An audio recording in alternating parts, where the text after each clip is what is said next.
Exercice 10, page 62. Donc, on a F, une application linéaire de R3 jusqu'à R3, définie par F de E1, F de E2, F de E3, avec B, c'est la base canonique de R3. On doit déterminer la matrice A associée à F relativement à la base B.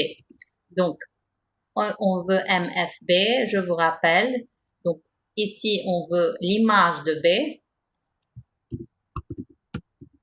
et on va l'écrire en fonction de B.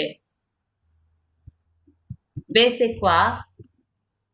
B, c'est E1, E2, E3, la base canonique. Donc, on a besoin de F de E1, F de E2, F de E3. Pareil, on a F de E1, on a F de E2, on a F de E3. Donc, on écrit F de E1 en ligne, 1, 1, 0, F de E2, 2, 0, 1, et F de E3, c'est 1, 0, 1. Donc, ça c'est la forme de F de 1, F de 2, F de 3 dans la base canonique. Ainsi, on a A, la représentation matricielle de F dans la base B.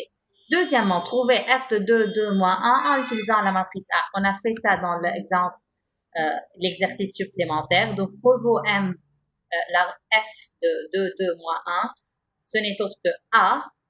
A, c'est la représentation matricielle de MFP, fois 2, 2, moins 1. Je vous rappelle, on écrit le vecteur en colonne et non pas en ligne. Si vous avez écrit le vecteur en ligne, la multiplication n'est pas possible. Vous allez avoir 1, 2, 0 fois un vecteur en ligne qui n'est pas possible. Donc, vous écrivez la matrice A fois le vecteur 2, 2, moins 1 en colonne. Vous faites le calcul 1, 2, 1 avec 2, 2, moins 1, produit scalaire.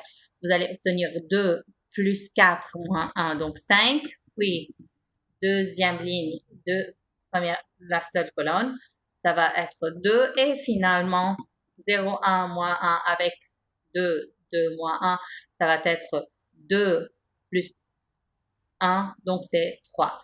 Ainsi, l'image de 2, 2, moins 1 n'est autre que 5, 2, 3.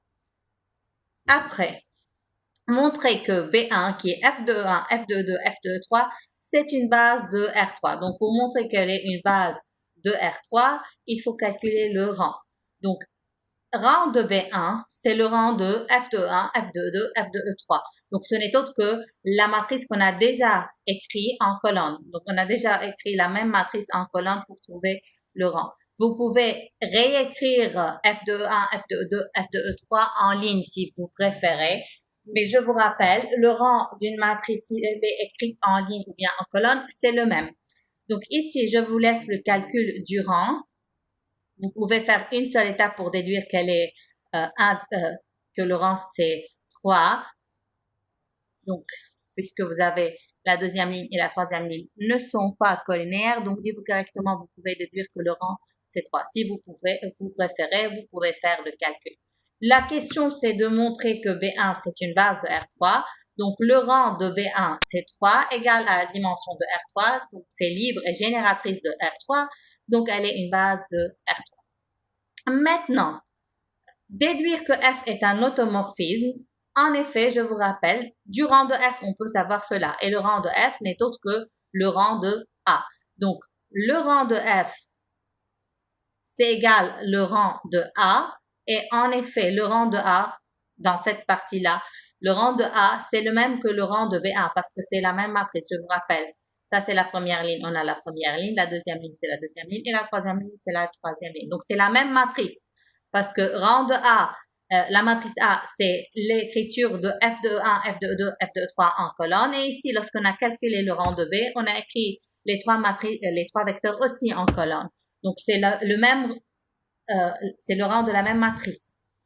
Et si vous avez écrit ici en ligne, c'est pareil, le rang d'une matrice, c'est le même que son transposé. Donc, le rang de F égale rang de A égale dimension de l'espace de départ qui est égal à l'espace d'arrivée qui est F3, donc qui est égal à 3. Le rang de F égale dimension de l'espace de départ qui est espace d'arrivée. Donc, F, elle est bijective.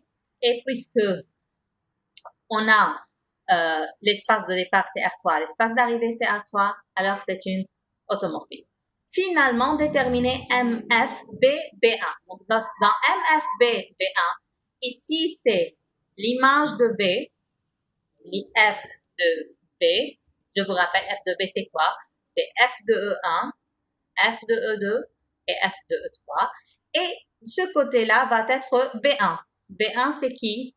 C'est F de E1, F de E2, F de E3. Donc, c'est pour cela, ici, on a écrit F de E1, F de E2, F de E3. Donc, ici, il n'a rien à faire.